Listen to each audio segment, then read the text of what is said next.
তিনি বলেন, আমার বন্ধু আল্লাহ রাসূল সাল্লাল্লাহু আলাইহি ওয়াসাল্লাম বলেছেন, তোমরা যদি আমার ভালোবাসা চাও তাহলে তোমরা আমার সুন্নতের অনুসরণ করো, আমার নীতিমালার অনুসরণ করো, আমার তরিকার অনুসরণ করো, আমার ব্যক্তি জীবন ফলো করো, আমার সাংসারিক জীবন ফলো করো, আমার সামাজিক জীবন ফলো করো।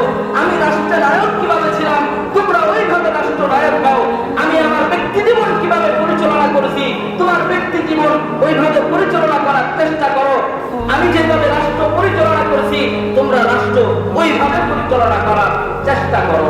যদি এই রাসূলুল্লাহ সাল্লাল্লাহু আলাইহি ওয়াসাল্লামের তরিকা, তার নীতি, তার আদর্শ আমরা যদি ধরে রাখতে পারি, আল্লাহ ওয়াদা করেছেন এই জমিনের বুকে কোথাও সম্পদের সংকট হবে না, এই জমিনের বুকে কোথাও শান্তির সংকট হবে না, এই জমিনের বুকে কোনো জনগণ কোনোদিন হাত উঠা বলতে পারবে না আমরা শান্তি পাই নাই, আমরা জুলুমের অত্যাচারের শিকার হয়েছি, আমরা নির্যাতন হয়েছি, আমাদের সম্পদ লুট হয়েছে, আমাদের সম্পদ চুরি হয়েছে, গরিবের সম্পদ চুরি হয়েছে।